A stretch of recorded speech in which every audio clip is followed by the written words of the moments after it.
च 184 कैंप पर आक्रमण। हम दक्षिण में हिमालयन पर्वत पर जाने के बारे में सोच रहे हैं। यह निश्चित रूप से निकटतम स्थान था जहां वे जा सकते थे। और राक्षस स्वर्ग के रूप में, यदि वे उस स्थान पर भाग गए, तो महेंद्रगढ़ साम्राज्य के जादूगर उनका पीछा नहीं कर पाएंगे। ये रहने के लिए एक आसान जगह नहीं है। यह अब भी इससे बेहतर होगा। आपने हमें जो अनुग्रह दिया है, हम उसे निश्चित रूप से चुकाएंगे। मानव ने उसे रोका। तुम्हारा नाम क्या है? इतना कहने के बाद शिवांश मुड़ा और बिना पीछे देखे चला गया। जैसे ही उन्होंने पूर्व दासों को जाते हुए देखा, मानव ने बात की। क्या बैठक जल्द शुरू होगी? ये सही है। ये कहते हुए विजेंद्र के हाव भाव काफी सुकून भरे थे। अब वे चले भी जाते तो कोई दिक्कत नहीं होती। मानव की मन आभा पहले ही पूरी तरह से गायब हो चुकी थी, और उनके साथ निपटने के लिए अब कोई नहीं था। मानव, जो थोड़ा हैरान था, उसने जल्द ही अपना सिर हिलाया। तो चलिए बैठक के लिए चलते हैं। विजेंद्र ने महसूस करने से पहले एक पल के लिए मानव को एक अजीब भाव से देखा। ऐसा लगता है कि मैं तुम्हें कुछ बताना भूल गया हूं। क्या बताना भूल गए? वह स्थान जहां सभा होगी। मानव, तुम अपना मास्क लगाओ। मानव को यह पूछने की जरूरत भी नहीं पड़ी कि क्यों। सकल के सदस्य, सौम्या सहित, स्वॉर्ड डेमिगॉड का अनुसरण करते रहे। वे लगभग कई बार उनका ट्रैक खो चुके थे, लेकिन वे किसी तरह से फिर से ट्रैक पर आ गए थे। वे उन्हें ट्रैक करने में कामयाब रहे क्योंकि वे आनंद नगर के पास एक पहाड़ पर रुक गए थे और वे वहां से नहीं चले थे। फिर भी, वे एक ही पहाड़ पर रुके होने के बावजूद भी वे उनके बहुत करीब जाने की हिम्मत नहीं कर रहे थे, क्योंकि उन्हें जाल से पकड़ने का अभी भी एक मौका था। इसके चलते उन्होंने पहाड़ से दूर ही अपना डेरा डाल दिया ताकि उन्हें उनके बारे में पता न चले और दूर से ही उसकी निगरानी की। उनके बाद के कार्यों से पीछा करने वाले हैरान थे। वे क्या कर रहे हैं? वे पर्वत पर स्थित कैंप पर आक्रमण कर रहे थे। मुझे लगता है कि यह बहुत पुराने कैंप में से एक है। केवल जयंत की अभिव्यक्ति अजीब थी। ये जगह वह जगह है जहां वे दास व्यापार करते थे। वह देश के मामलों को दूसरों से बेहतर जानता था क्योंकि वह खुद महेंद्रगढ़ का जादूगर था। जबकि डेमिगोड द्वारा नष्ट किए गए स्थानों में कोई शव नहीं बचा था, पिंजरों और अन्य उपकरणों के कारण वे ये पता लगाने में सक्षम थे कि उन स्थानों पर क्या किया जा रहा था। वह ये भी जानता था कि देश हाल ही में एक बहुत ही भद्दे रास्ते पर जा रहा है। हालांकि इस स्थान का सटीक पता अभी तक नहीं लगा था। मैंने कभी नहीं सोचा था कि वे आनंद नगर के ठीक बगल में ऐसा कर रहे थे। जयंत का चेहरा शर्म से रंग गया था। उसके साथियों के पास महेंद्रगढ़ साम्राज्य में हो रहे भ्रष्टाचार की परवाह करने का समय नहीं था। ऐसा इसलिए था क्योंकि डेमिगोड के कार्य बहुत अजीब थे। वे क्या योजना बना रहे हैं, यह पता लगाने की कोशिश में उनका सिरदर्द होने लगा था। यह क्या चल रहा है? भूपेंद्र का जबड़ा गिरा। बाकियों का भी यही हाल था। आकाश, जो अभी कुछ देर पहले सामान्य था, अब खुल गया था। इस नजारे ने भूपेंद्र के लिए भी, जो एक 7 स्टार जादूगर था, अपना संयम बनाए रखा। केवल सौम्या ही थी जो उसे शांत रखने में सफल रही। उसने बस अपने होठों को अपने नुकीले दांतों से काट लिया, ये दिखाते हुए कि उम्र के साथ आने वाला अनुभव शून्य था। वह सब परेशानी में थे। तुम ऐसा क्यों कहते हैं, सौम्या? इस घटना को देखने में सक्षम होने का मतलब है कि हम पहले से ही उस देवता की सीमाओं के भीतर हैं। सौम्या के हाव भाव गंभीर थे। जब तक देवताओं की बैठक समाप्त नहीं हो जाती, तब तक हम नहीं जा सकते। मानव को अचानक गर्मी की लहर महसूस हुई। लेकिन यह अजीब था क्योंकि यह वास्तव में उसे गर्म महसूस नहीं कराता था। गर्मी आसमान से आई थी।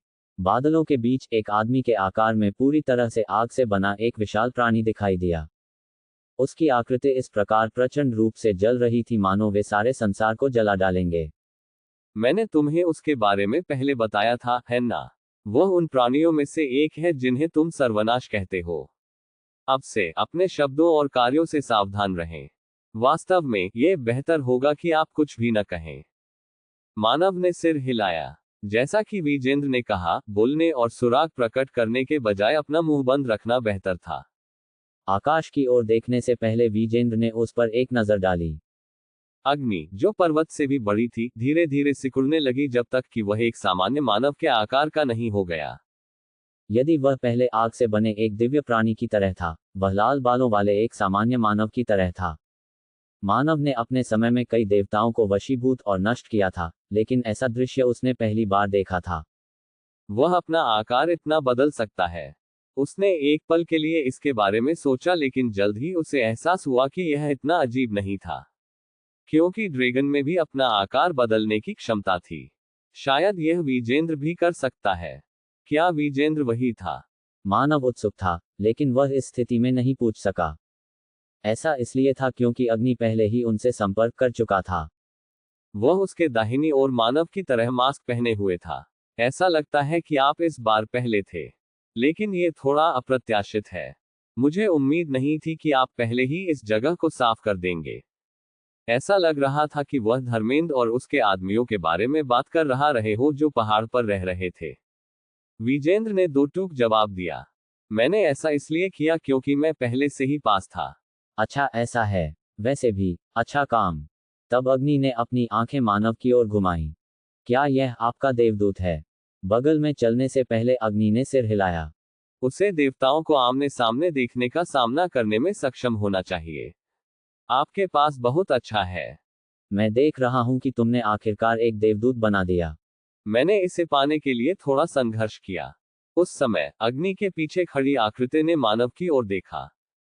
जिस क्षण उनकी आंखें हवा में मिली, उन दोनों ने दूसरे व्यक्ति के झटके को महसूस किया। उन्होंने फिर उसी समय दूर देखा और शांत होने का नाटक किया। वे यहाँ क्यों हैं? वह कारण की कल्पना भी नहीं कर सकता था। लेकिन उसे यकीन था कि वह उस नकाब के पीछे के व्यक्ति को जानता है। मानव ने जल्दी से अपना एक्सप्रेशन ठीक किया। सौभाग्य से अग्नि ने मानव के झटके को नोटिस नहीं किया। वह बस उसके पीछे और महल में चला गया। मानव विजेंद्र को इसके बारे में बताना चाहता था, लेकिन अब समय नहीं था। अचानक एक बड़ी आंधी चली और मानव की अभिव्यक्ति कठोर हो गई। उसने एक ही समय में 3 भारी उपस्थिति महसूस की, और उस क्षण उसे सांस लेने में भी कठिनाई होने लगी। अंतरिक्ष मुड़ने लगा और जल्द ही 3 आकृतियां बाहर निकल आईं।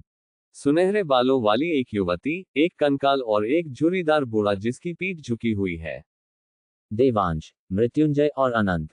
मानव ने महसूस किया कि उन तीनों के साथ उनका कुछ इतिहास था। देवांश वह कठपुतली कलाकार था जो पर्दे के पीछे से सिन्हा परिवार के तार खींच रहा था। यही कारण था कि मानव एक ही शरीर में दैवीय शक्ति और मान दोनों का उपयोग कर सकता था। मृत्युंजय ने बलवीर का उपयोग करके गद्दार को फंसाने की कोशिश की, और वह बलवीर के मरने से पहले मानव के सामने एक भ्रम के रूप में प्रकट हुआ। उन्होंने उस समय अपनी आभा का दबाव महसूस किया था, लेकिन यह उनसे व्यक्तिगत रूप से मिलने की तुलना में कुछ भी नहीं था। और अनंत उन देवताओं में से एक था जिनके विरुद्ध उसने तब युद्ध किया था जब वह आर्यन था। उस समय आर्यन, विवेक, नितिका, कबीर और विक्रांत इस राक्षसी बूढ़े आदमी को नहीं हरा सकते थे। इसके विपरीत कबीर को जहर दिया गया था और लगभग मृत्यु की स्थिति में 1 महीने के लिए उसे बिस्तर पर रखा गया था।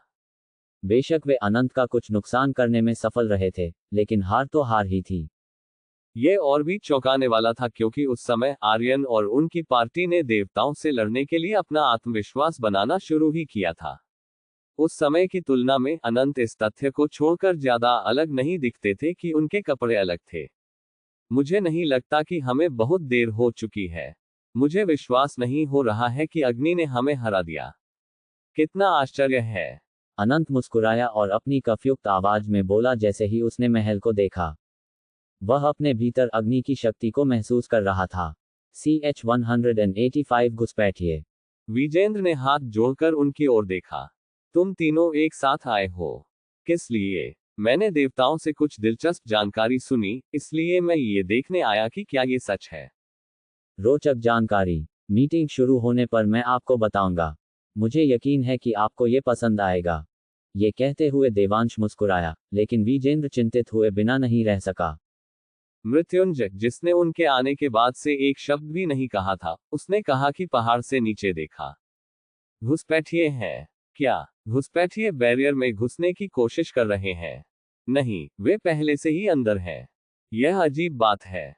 मृत्युंजय की जलती हुई आंखें विजेंद्र की ओर मुड़ गईं।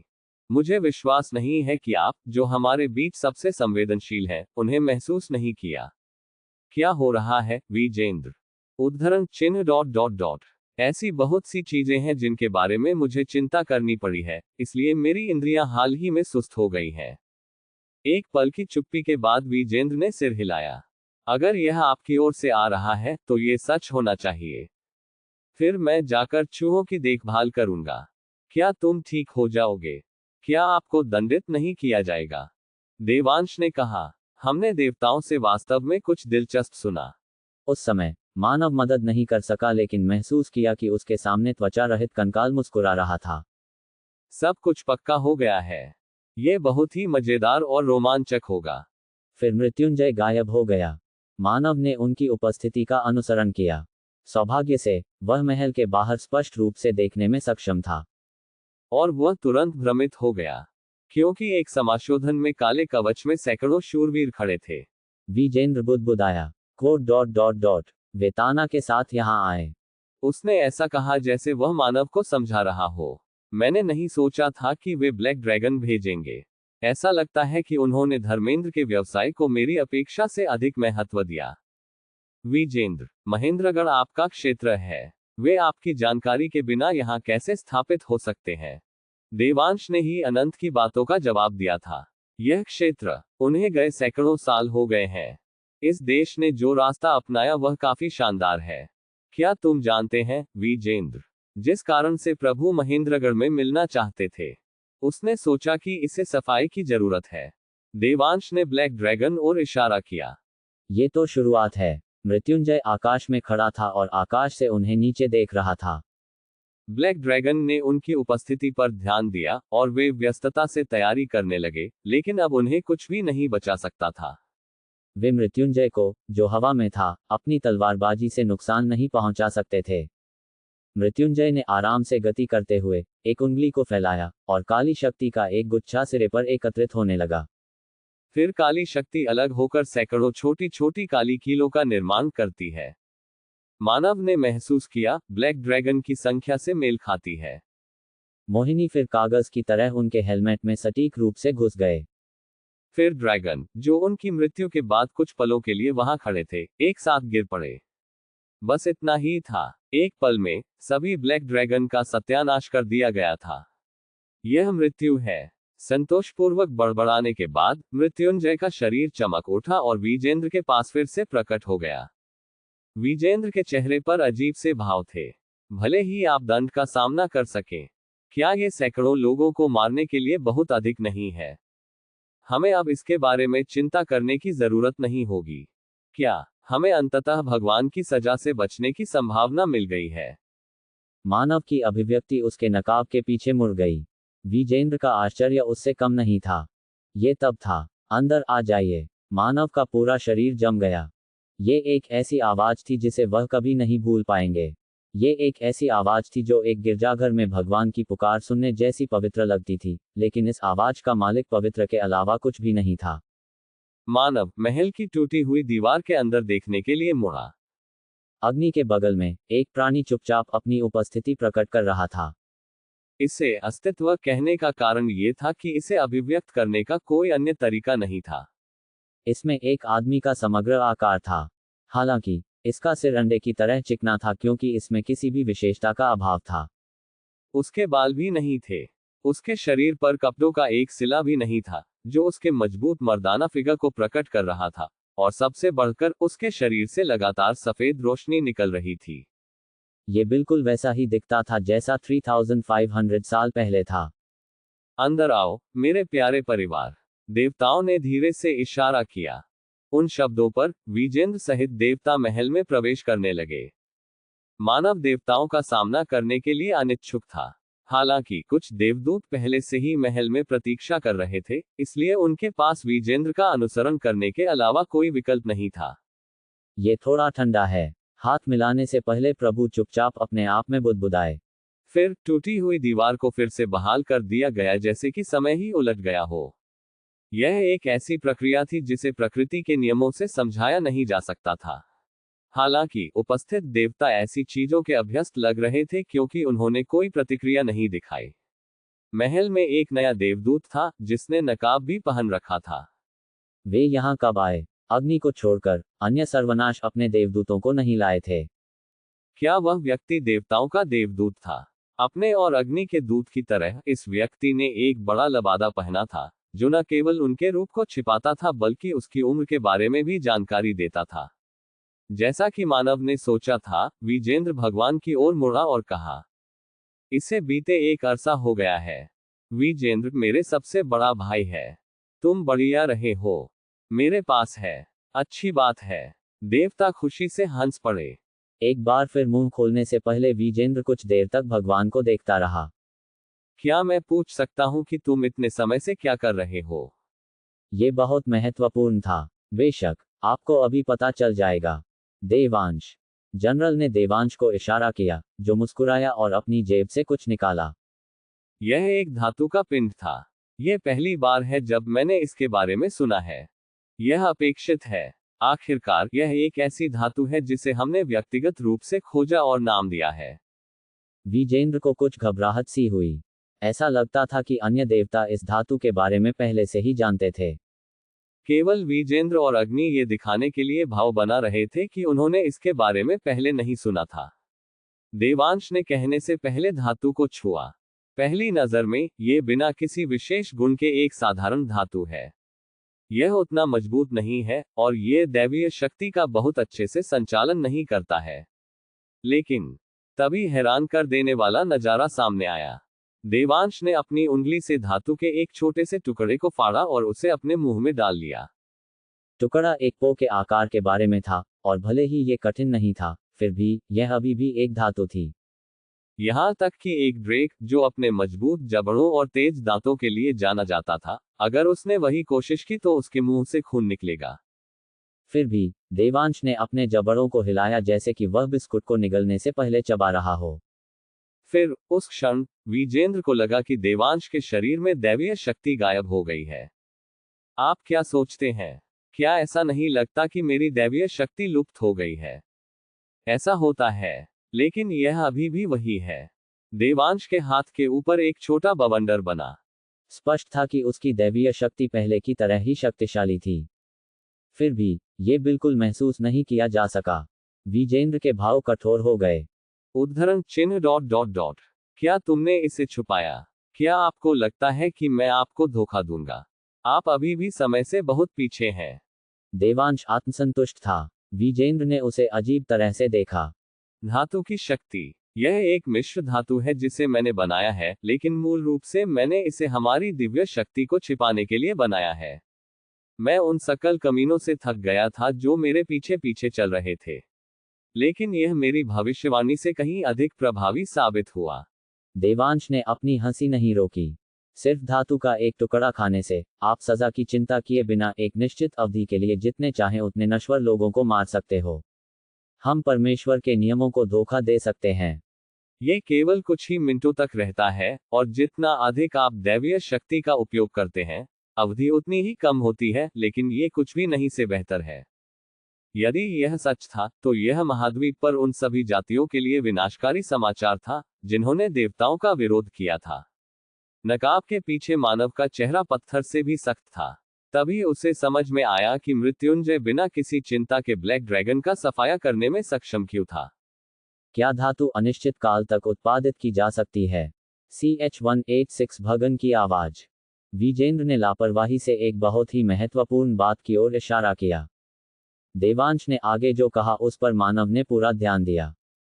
यदि इस धातु का बड़े पैमाने पर उत्पादन किया जा सकता है, तो पूरे महाद्वीप को पूरी तरह से देवताओं के हाथों में आने में कुछ वर्षों से अधिक समय नहीं लगेगा। अगर मैं कर सकता तो ये बहुत अच्छा होगा, लेकिन उत्पादन प्रक्रिया इतनी जटिल है कि यह कोई मजाक नहीं है। सामग्री प्राप्त करना भी कठिन है।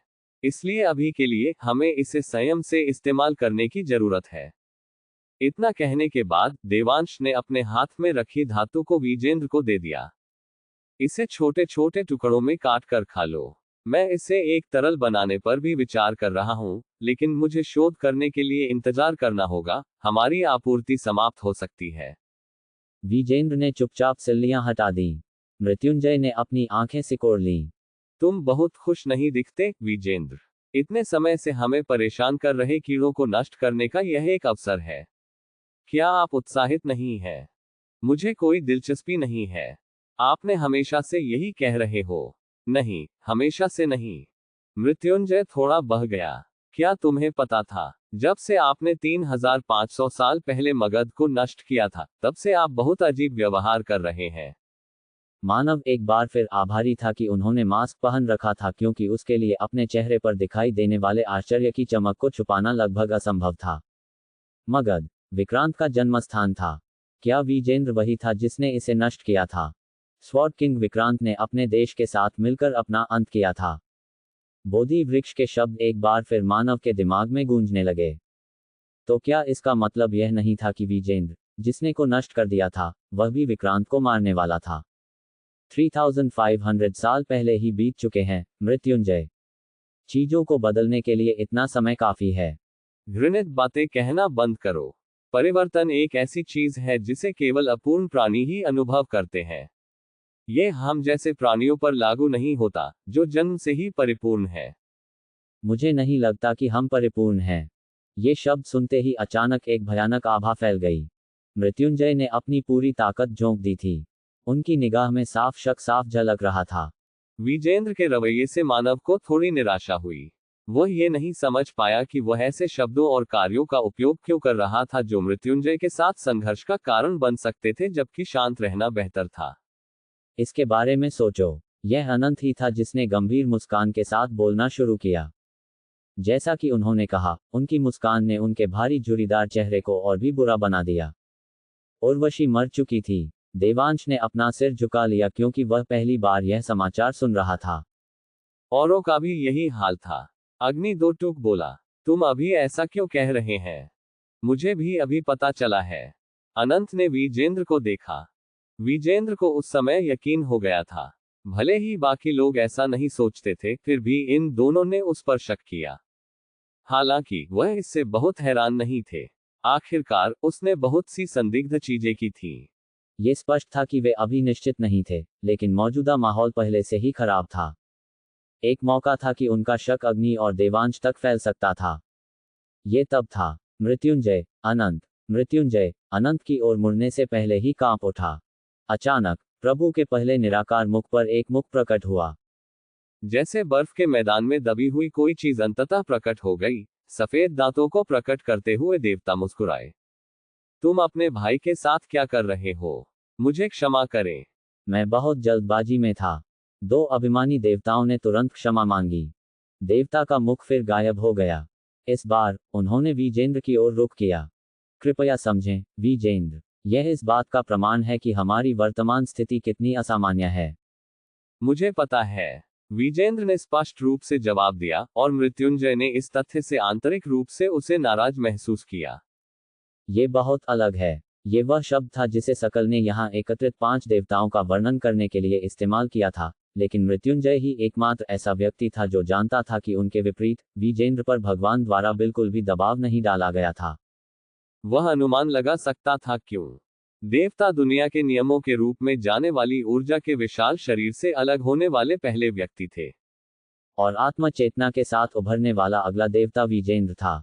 इसी वजह से जनरल और विजेंद्र के बीच एक ऐसा रिश्ता था जिसमें वे दखल देना भी नहीं चाह सकते थे। वास्तव में ऐसे कई उदाहरण थे जहां भगवान विजेंद्र के प्रति नर्म थे, जबकि वह सामान्य रूप से दूसरों के प्रति क्रूर थे। यहाँ के देवता सभी बड़े शहरों या यहाँ तक कि छोटे देशों को छाया से नियंत्रित करते थे। और भले ही उनके पास पूर्ण नियंत्रण न हो, यह निश्चित था कि उनके पास कुछ मात्रा में प्रभाव था। लेकिन ये देश महेंद्रगढ़ पूरी तरह से विजेंद्र के प्रभुत्व वाला माना जाता था। लेकिन विजेंद्र ने ऐसा नहीं किया। इसके बजाय उसने जंगल में एक झोपड़ी बनाई और एक सन्यासी की तरह रहने लगा। ये खुलेआम अपनी जिम्मेदारी से पल्ला झाड़ने जैसा था। लेकिन भगवान ने उसे बिल्कुल नहीं फटकारा। मृत्युंजय ये नहीं समझ सका। विजेंद्र ने शांत भाव से अपना मुंह खोला। चलो पहले कारोबार करें। क्या आपने ये बैठक देशद्रोही को खोजने के लिए नहीं बुलाई थी? सही, लेकिन सभी देवता अभी तक नहीं आए हैं, इसलिए हम थोड़ी और प्रतीक्षा करेंगे। हम थोड़ा रहस्य क्यों नहीं साझा करते? वो ये कहने के लिए हाथ नहीं उठा रही थी कि यहाँ के लोगों में से एक देशद्रोही था। एक रहस्य। आइए अपने देवदूतों को एक दूसरे के सामने प्रकट करें। क्या तुम गंभीर हैं? देवांश के लिए इस तरह के अजीब लहजे में यह सवाल पूछना अनुचित नहीं था। उसे अनंत और की तरह विजेंद्र पर शक नहीं था। मृत्युंजय, वो ये कहने के लिए हाथ नहीं उठा रही थी कि यहाँ के लोगों में से एक देशद्रोही था। फिर भी अभी भी एक संभावना थी। यदि वास्तव में यहाँ एकत्रित लोगों में कोई देशद्रोही था तो उनके देवदूतों की पहचान प्रकट करना बहुत जोखिम भरा था। आप अनिच्छुक हो सकते हैं। मैं पूरी तरह से समझ गया। ये ठीक है, इसके बारे में चिंता करने की कोई जरूरत नहीं है। जैसे ही उसने ये कहा, भगवान की आवाज बहुत शांत थी।